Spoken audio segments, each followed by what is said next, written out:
to Hashtag No Limits. I am your host, Shelley Kino. Hashtag No Limits is about people who society places limits upon, but who are busting through those limits. I 100% believe what Ophelia from Hamlet says, that we know who we are, but not who we will be. And I believe that there is not a better or a more beautiful example than the caterpillar turning into the butterfly. For those of you who don't know, just a very quick science lesson of how that happens. The butterfly literally dissolves into its cells, and just when it must think its life is over, it reforms into the butterfly, but it's still in the cocoon. It has to struggle even more in order for its wings to be strong enough to take it everywhere that it is going to soar to once it gets out of that cocoon. That can't be easy, but neither is busting through the limits that society places upon us. So just a couple of quick business things before I bring on my amazing guest, who I am super excited to have today.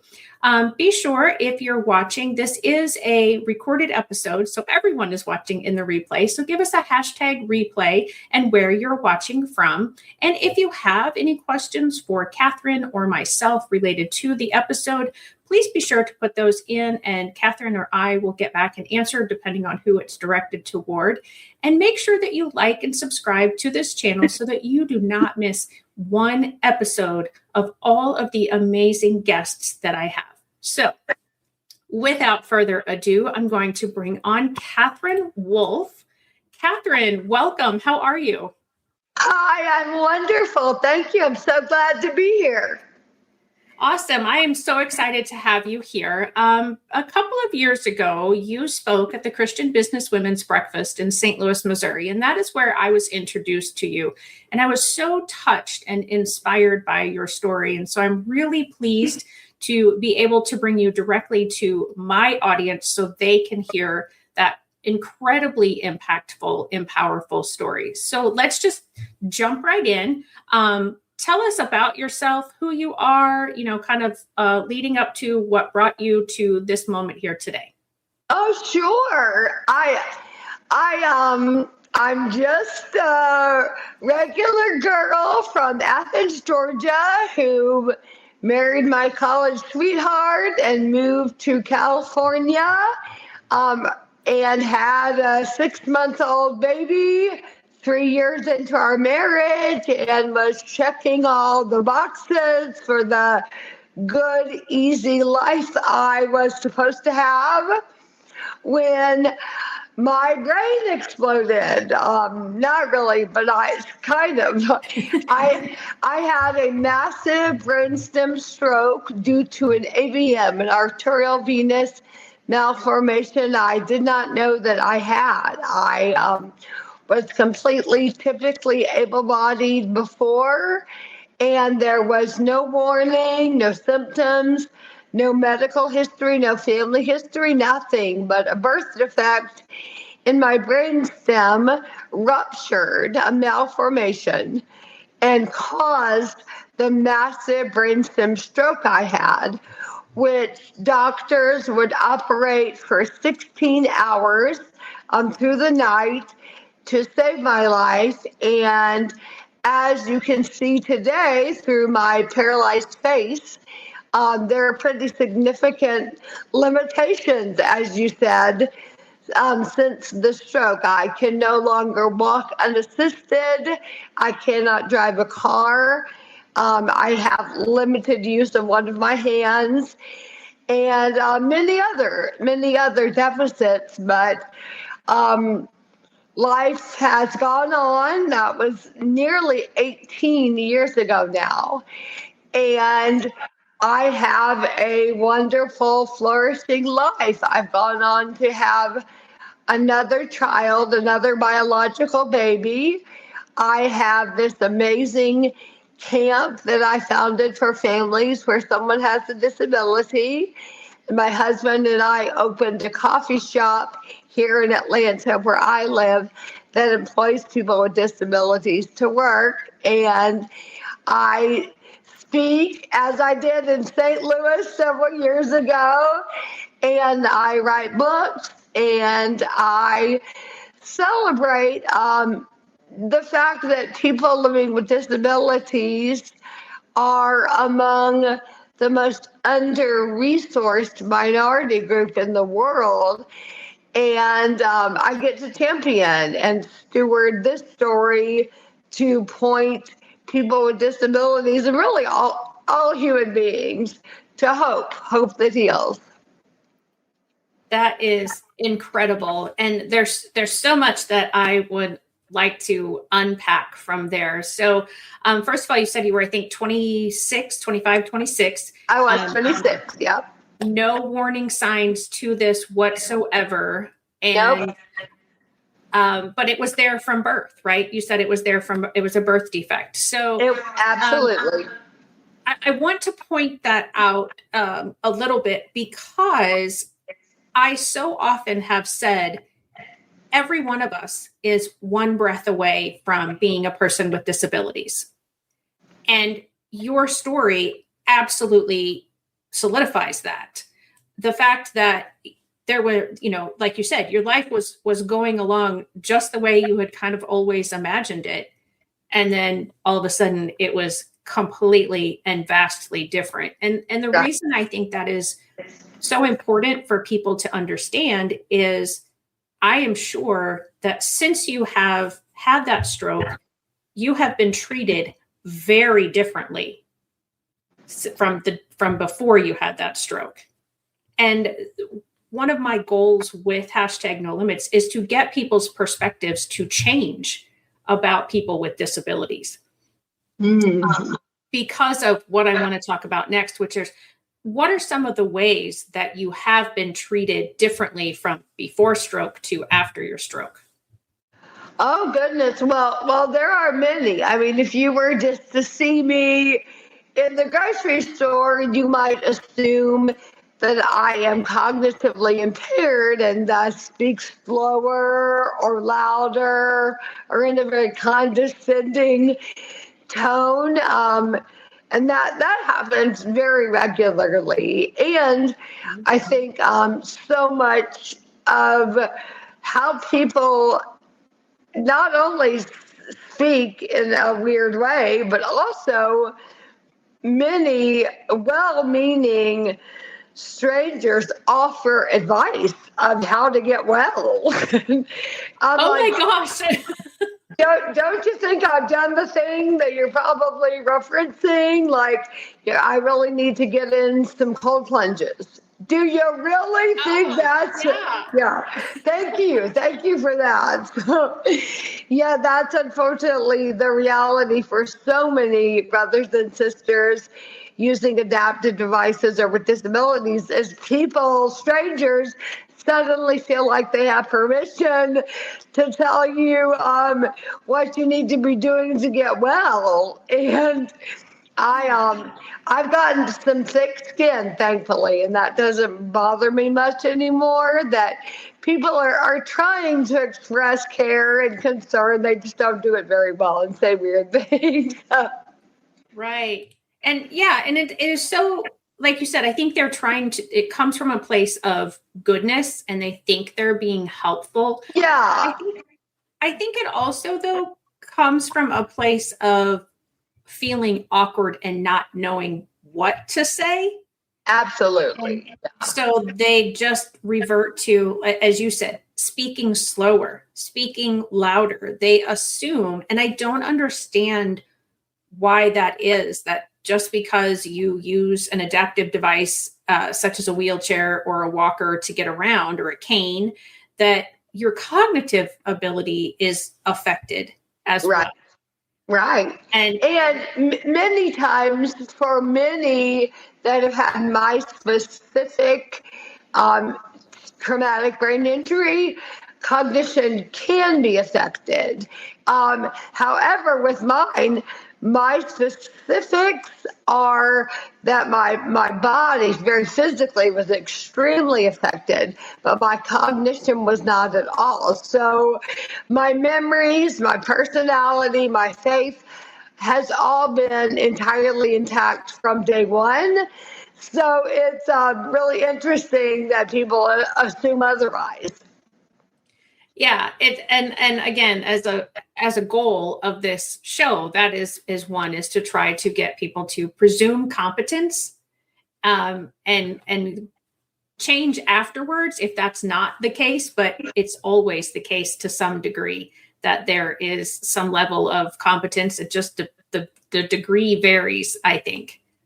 That's a beautiful way to say it. I talk a lot about utilizing curiosity without assumption. And that's essentially the same thing of be curious, ask questions, but definitely don't assume that you have the answer.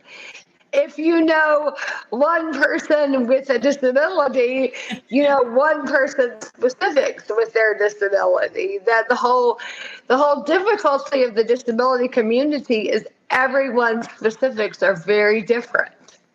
Yes. Yeah. And we do have a bad tendency. And I find myself doing it, even though I'm aware and I try to be more intentional about not making generalizations or stereotypes. I still find myself doing that. And what would you say to somebody if they, like myself, they had come up to you and started speaking louder or slower or, even though they do have that good intention? Right. Kind of comments. Yeah, I thankfully, I mean, that could really bother many, but it really doesn't bother me. So I in general try to show them with eye contact and quick responses. Oh, I very much am tracking. There's no need for this, but it's not always effective because people are weird and nervous and they're feeling concerned. It's on them though. That's a you problem. Absolutely. That is so spot on. I teach a lot about understanding behaviors, and it's always the person exhibiting the behavior that it is personal toward. Even if someone is yelling at you or talking down to you, it's their problem, their issue with not having the right words, being fearful, being uncomfortable, being hungry. I mean, there's just a million things that are the reasons. Absolutely. Yeah. So I appreciate you saying that. So your life was going along normally, and then you have this stroke. Can you walk us through some of the length of time that it has taken you to get, to be able to speak, to be able to walk, because you said all of those things were affected, and just kind of give us the time frame and those struggles that have made you stronger. Oh, absolutely. And first thing I like to say in those realms is it took 5 long years after the stroke to even truly be able to come up for air and begin to really accept this story. I think so much in our world wants us to jump out of bed the morning after tragedy and speak and write about it. And that is just so ridiculous. My life was turned totally upside down. So it took really 5 years to kind of begin to eventually move forward. I don't believe you move on. That's not a thing. We never move on.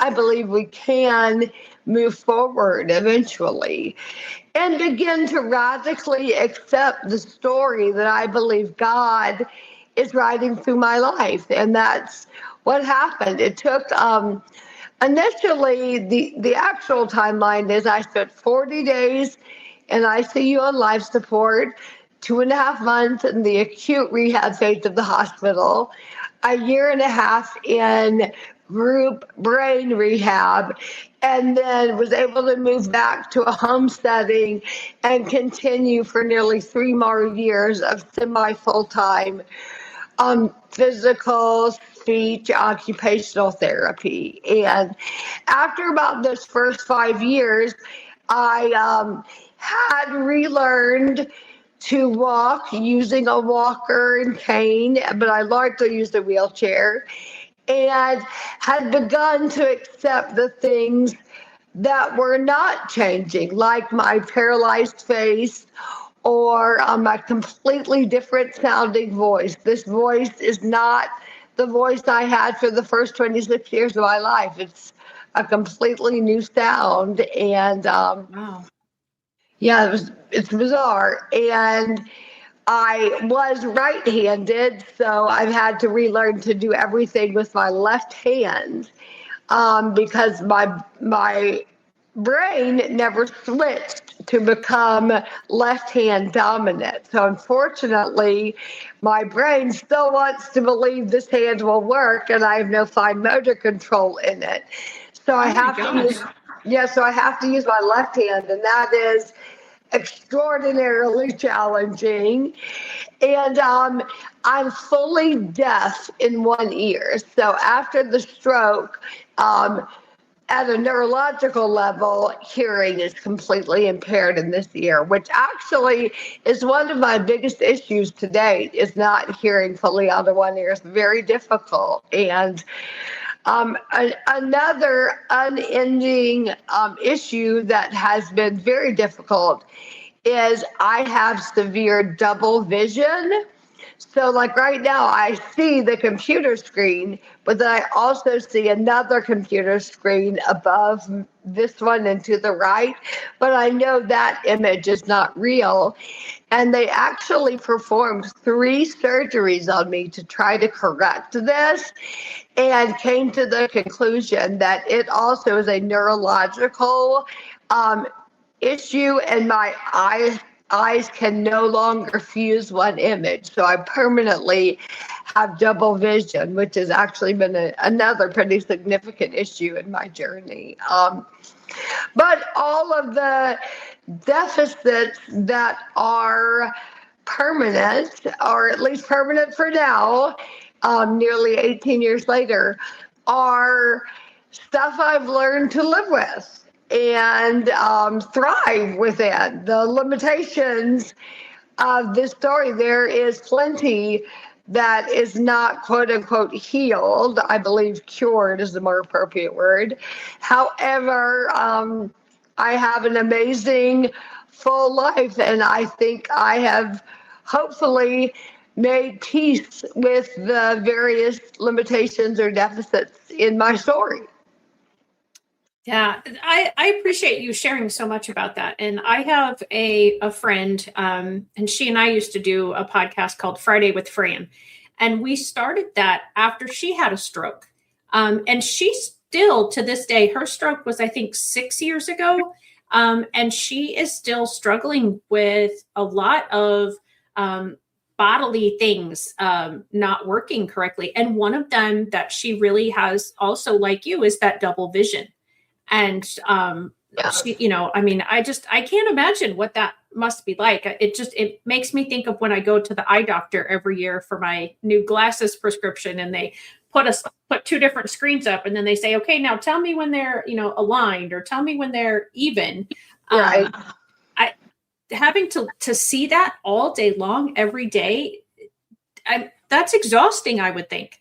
It's extremely difficult, as is because there's no hearing in this ear. It's very tricky, and it's bizarre to hear everything from the same ear, so you have no idea where sound is coming from, and the eyes don't track with one image. So I probably significantly have a sensory overload happening almost at all times. But once again, I think part of what I've done that I would appeal to your listeners to do is don't fight it, lean into it. I don't pretend to put God in a box. I have no idea what will happen down the road for my story. But for now, they're permanent things. I have no hearing. I have a paralyzed face. I have double vision, and I'm going to have to learn to live well with it. And I hope I'm doing that. I think you are. I mean, I like I said, listening to you speak, your story is incredible. So you are now an inspirational speaker, which I don't know what sort of employment you had before this happened, but was inspirational speaker in your forward thinking of your life? It's so interesting. I was not an inspirational speaker before my stroke. I mean, my life experience was fairly limited. I was 26, but Right. that was not at all the career. I was a personal assistant before the stroke to an orthodontist, but that was kind of just paying the bills while doing some work in the entertainment industry. I lived in Los Angeles, so I was doing some commercial work and things. However, most definitely not an inspirational speaker. And yet, the year before my stroke, I was the speaker at our church's women's retreat. So Oh, wow. that was definitely brewing inside of me. But of course, I was not doing it professionally. And I could have never imagined that I would have a career doing this, but it would be from the platform of a wheelchair and a wheelchair at the center of the stage, thus giving me the credibility to speak and inspire is because of the disabilities, which is a really powerful, beautiful picture, I think, that not in spite of the disabilities do I speak, but actually because of them. They have given me the ability to share a message, because I believe the medium is the message, that brokenness and, constraints, limitations, as you said, are avenues to freedom if we see them that way. Yeah, that is so beautiful and such a great way to look at this. So my question is, how long did it take you from the time you had the stroke to really come to and believe in what you just said? Yeah, that's a tough question because I don't know that I'm there yet. Okay. To be completely honest, there are moments when I will either just have woken up from sleeping or be daydreaming, and I'm like, can't believe this happened. I'm still a little bit in shock that this is my life. And I would love for your listeners to internalize that here I am nearly 18 years after the stroke, and I'm still a little bit in shock that this is my reality. And my life is amazing. I really love this story. And yet it is bizarre and shocking and complicated. And, I think a lot about the reality that what if that game we play, the what if game, Right. what if I would have done this? What if I would have done that? What if this would have happened? What if that would have happened? And I've come to realize that that's the wrong question, that what if doesn't matter. It's not real. What if I would have caught this sooner? What if I would have done this different treatment? What if blah, blah, blah. The reality is, what if is not real. The question I believe to be asked is what is? What is actually in the story? Because that's all that really matters. What if it didn't happen? What is the question we must ask. And I believe we must come to a place of recognizing that what is actually in the story, what remains in the story, can be good things if we have eyes to see it that way. Right. And there is a scripture, and I am bad about remembering actual book and verse numbers, but it says that God will take all things and make them work together for the good of those who believe and trust in him. Right. That's Romans 8:28, where that beautiful passage that all things are working for good is just the reality somehow, some way.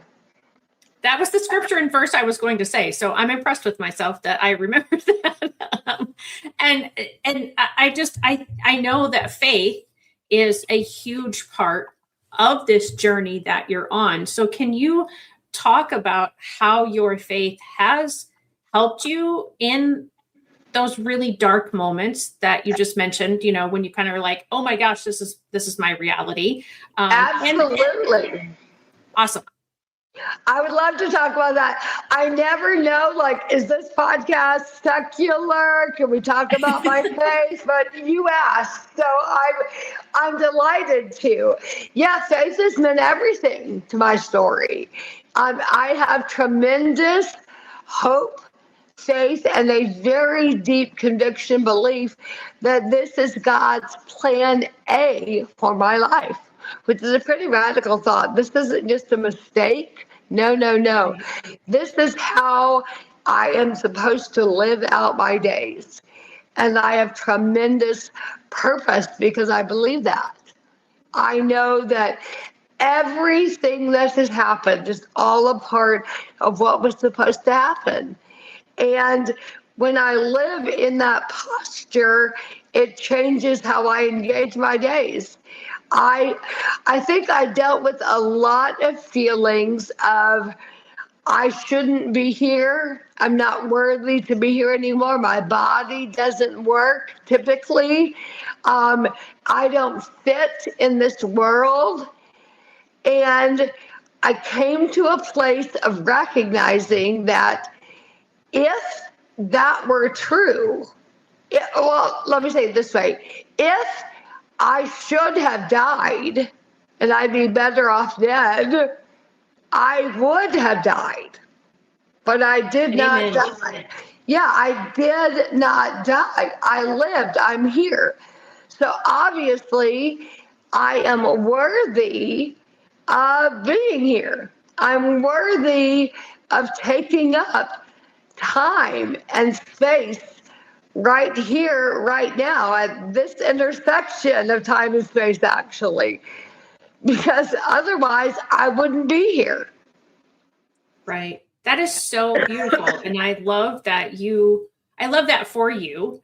And I love that you share that because like I mentioned earlier, we're all one breath away from being in your situation. Right. And I know that there are so many people that has happened to, and they didn't have and don't have faith. And the opposite also is they blame God and, why don't you fix this? And I think it's difficult for people who don't have the same type of faith, the same level of faith that you have to be able to get to the point where you are. And my heart hurts so much for people who don't have that faith because I don't know.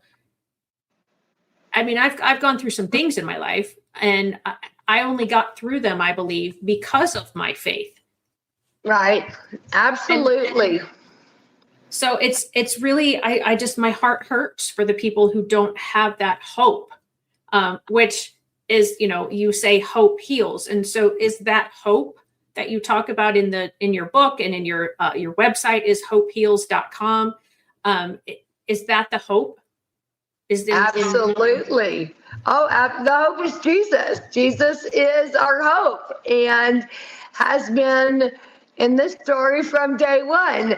I love the beautiful truth of Hebrews 6:19 that hope anchors the soul. It keeps you firm and secure, held tight, no matter what's happening in your story. You're safe and you can be steadfast. And I think that's been my heart all along in this story. And I think so much in our world just believes the next thing in front of their face and just very go with the whim and not grounded in what matters most. And I want to live that way. Yes, absolutely. So let's talk a little bit. I'm going to pull up your website just so we can kind of share some of the things around and Give me 1 second. Sorry about that. Okay, there it is.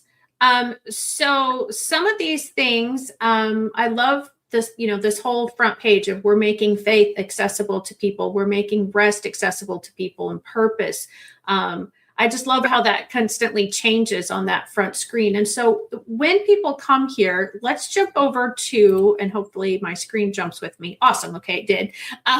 Let's jump over and talk a little bit about your 3 books here: Hope Heals, Suffer Strong, and the 90-day devotional called Treasures in the Dark. So which one of those would you like to talk about first? Well, I'm happy to talk about all 3 quickly and easily. Hope Heals, the name of our ministry, is also the title of our first book. That's really our memoir. That Hope Heals is really the story, excuse me, of what happened and how we got through it. And it tells sort of my early marriage to surviving the stroke all the way to having my second child, John. So it's really our memoir. Book number 2, Suffer Strong. The subtitle is How to Redefine Everything, how to survive anything by redefining everything.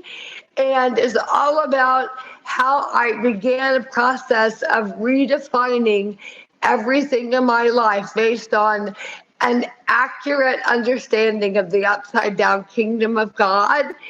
And then the third book, Treasures in the Dark, is devotional style, meaning short entries, each providing bright hope hidden in the places of our hurting. And the title of that book, Treasures in the Dark, is based on Isaiah 45:3, that he gives hidden treasure in the darkness, riches stored in secret places.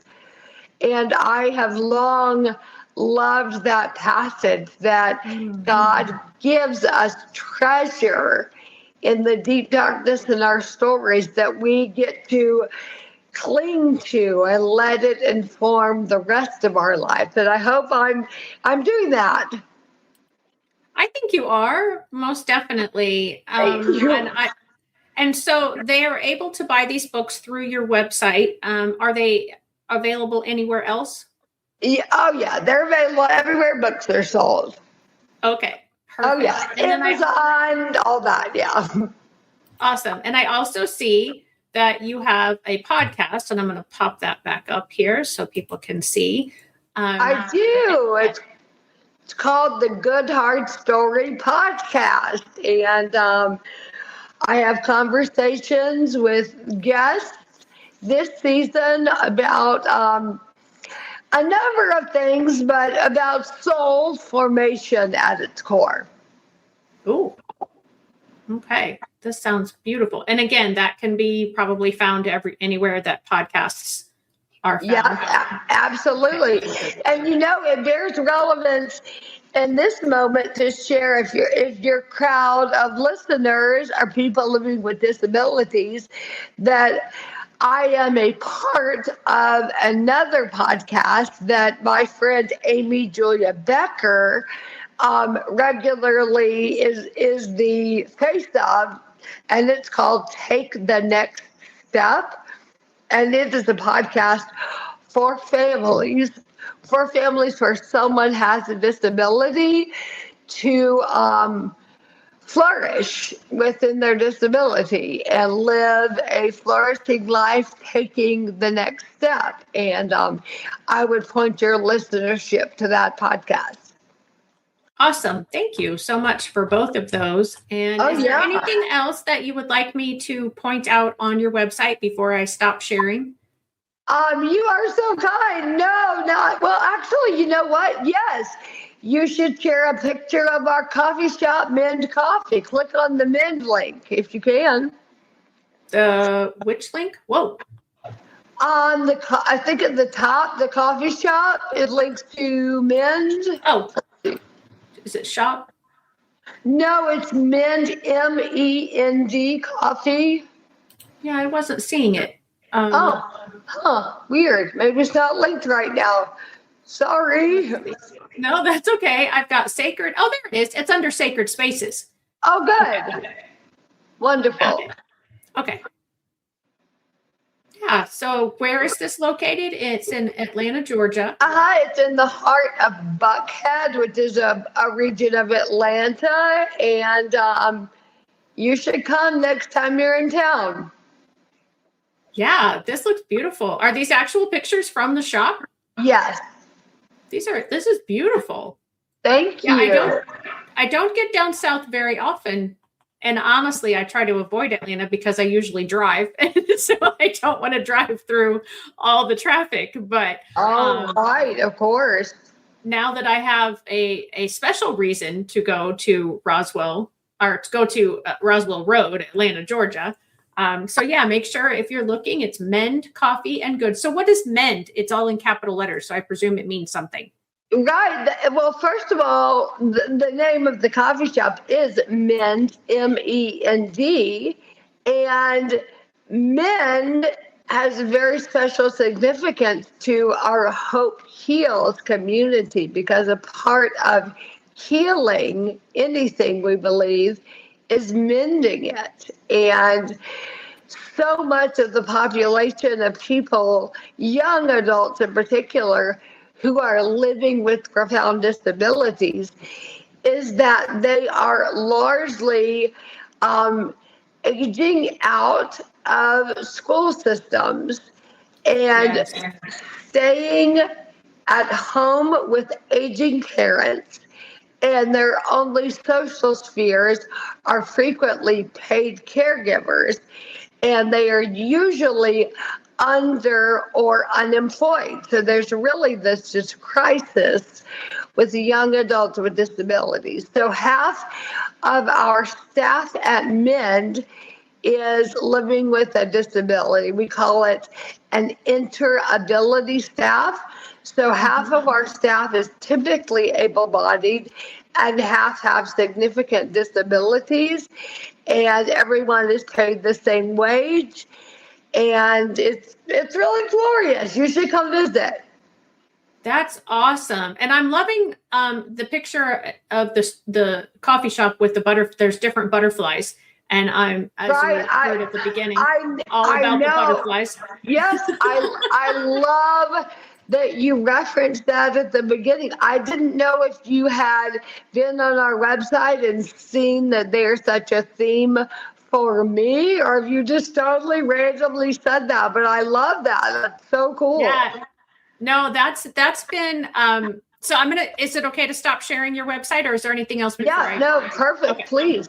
Perfect. And so very much as a teacher, the butterfly has always been something that I have thought about, because I had seen my students grow from, when I would get them in preschool or kindergarten, first grade. And by the time, they were a few years older, just the differences in them. And I saw this quote so many years ago from Hamlet. Like I said, it's from Ophelia's statement. And it makes perfect sense to me. Like I said, I just don't think there's a better or more beautiful example, because who would think something crawling around on the ground would then, later turn into something that is flying around and going to places, very much like your story, going to places that you never imagined would be possible or would be part of your story. Right. And absolutely. So, I hadn't looked around the store website. So that was, I love, I don't believe in coincidences. I believe that these things are God winks.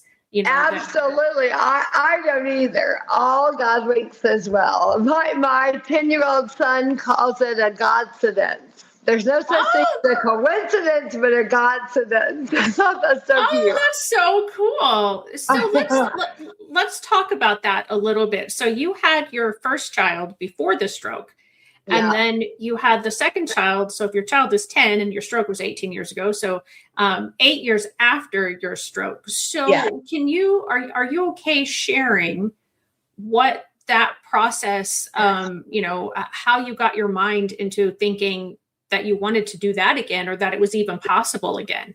Of course, yes. So yeah, about 7 and a few months after the stroke, I was finally deemed medically able to have children again. I actually had a subsequent aneurysm in my brain, and so once I Oh my had gosh. I know. Once I had that coiled, then I was deemed medically fit to become pregnant. So it was definitely under the care of medical professionals.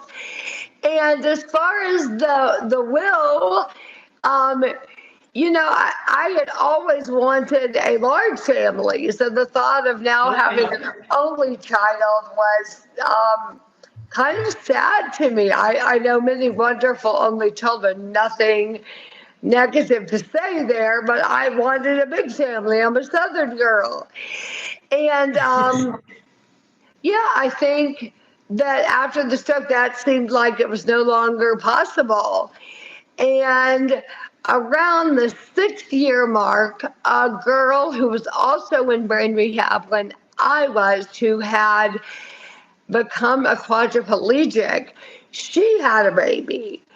And I remember having lunch with her and her saying, "So, what you waiting for?" And me, and me thinking, good point. If you can have a baby, I bet I can too. And that deeply inspired me. Lisa was her name, and that deeply inspired me. That's awesome. And there's a lot of infertility in the world, unfortunately, and my husband and I dealt with that. And so thinking about, that you're like, okay, what am I waiting for? I understand that sort of struggle, of why are we hesitating? Why aren't we moving forward? As you said, there's no getting on, it's moving forward. And I really liked how you worded that you go from where you are. And yeah, I mean, that was one of my faith journeys of, it took us 5 years of different things and before we finally got our first child and then our only child, because it apparently wasn't meant for us to have others. And so that was, a journey that I had to be on. And it's as I look back on it, it is a very beautiful journey to have taken because my faith definitely deepened during that time. Yeah. So did that also happen for you during that time of, oh, okay, well, yeah, what am I waiting for until the time it actually, you were given the medical release and then it actually happened? Well, first, let me say I am so sorry for all that you've been through. Years of infertility must have been so incredibly painful. And I'm sure you have pretty tremendous scars from what you've suffered. And I'm so sorry. I had a stroke and nearly died, but it was instant. There was no buildup and months of waiting and pain and the sting of unmet expectations. It just happened and turned my life upside down. The ongoing suffering of so many other things, such as infertility, feels so horrible to me. And I'm deeply sorry for what you've suffered. It's wonderful that you have a child. Praise God, you do. Amen. But I know there must be significant wounds that you've encountered through years of walking this road. I'm so sorry. And yeah.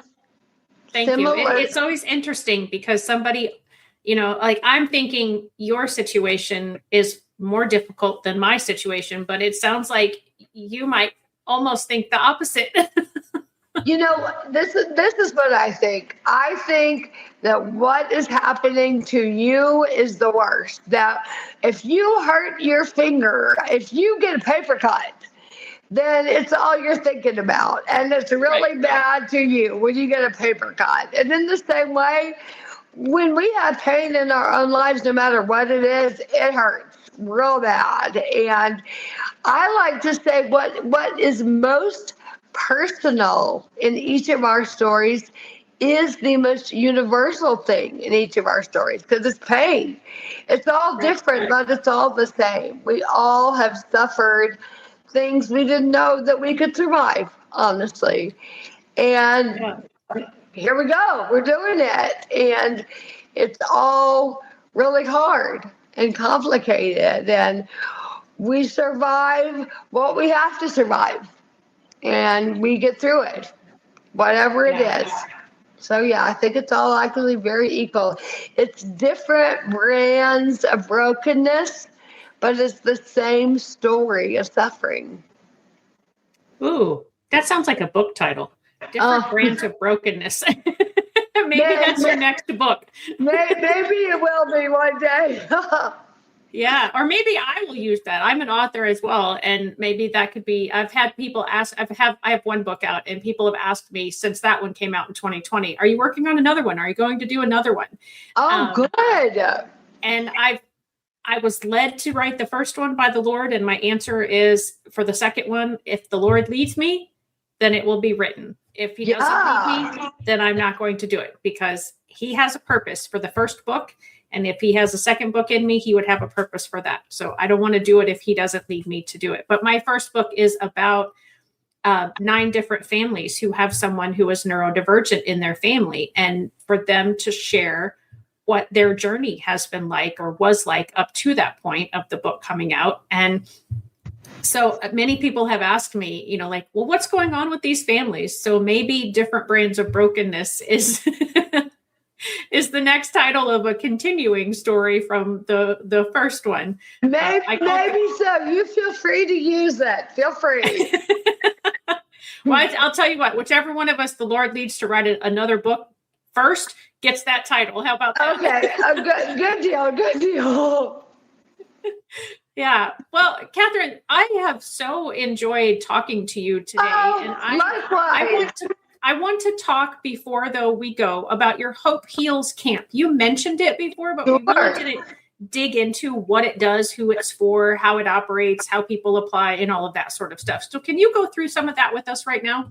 Absolutely. And I do have to run after that, but I absolutely would love to share about camp. Hope Heals Camp is just absolutely the best. Excuse me. It is a free camp for full family systems for any person who has a disability to come and have their immediate family come with them. So it's very, very special. It is the only camp that we know of in the entire world that is fully free of cost, that is any diagnosis, any age, can join from any region of the world. And currently, we have people coming from over 41 states and 5 different countries to be a part of this camp. And it is glorious. When you gather a large group of people with disabilities, you think it would be very sad, but it isn't at all. In fact, there is this crazy electric emotion between people who finally get it with each other. They're with others who are living a similar story. We call it a shoulders down space where everybody's got some stuff, got some issues even getting in the room. And we celebrate that together. It's lovely. You should come volunteer. I was just catching that on your website. How does someone volunteer? You sign up and come on down, and we train you once you get to Northwest Alabama. We have tons of people coming from Missouri, where you are, so you should come on. Oh, this is fantastic. So you hold the camp in Northwest Alabama, you said? Yep, it is. It's about an hour north of Birmingham. Okay.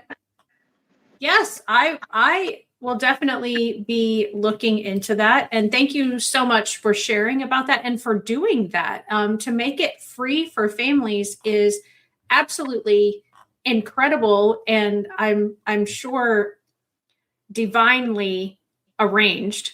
It truly is. We had no idea when we started out that we would be able to do this and grow this and fundraise for it. And it's all come together to fundraise. We're now going on our 10th summer of camp. We've had over 9,000 participants in these last 10 years, and it's been absolutely amazing. I could not have imagined that it would have such impact and be so important. So it's a joy.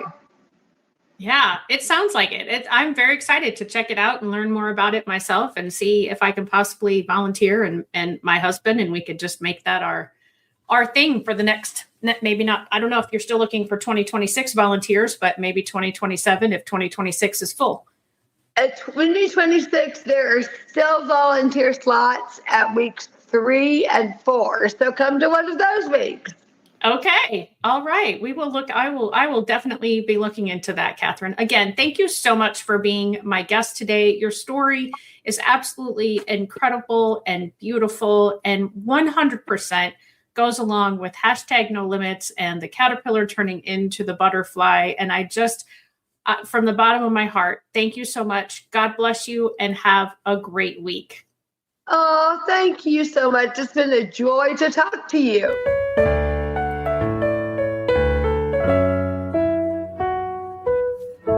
Hey, parents and teachers, are you tired of IEP meetings that feel like a battle? Let's put an end to the tension and create a collaborative, calm, and respectful environment together. Shelley Keno, your go-to IEP consultant, can transform your meetings into positive and productive experiences. With Shelley Keno, your child is her top priority, your voice is heard, and you become confident. Shelley Keno is making the world better for all, one IEP at a time. Visit www.shelleykeno.com for more information and set up your free 20-minute consultation today. That's shelleykeno.com, SHELLEYKENOW.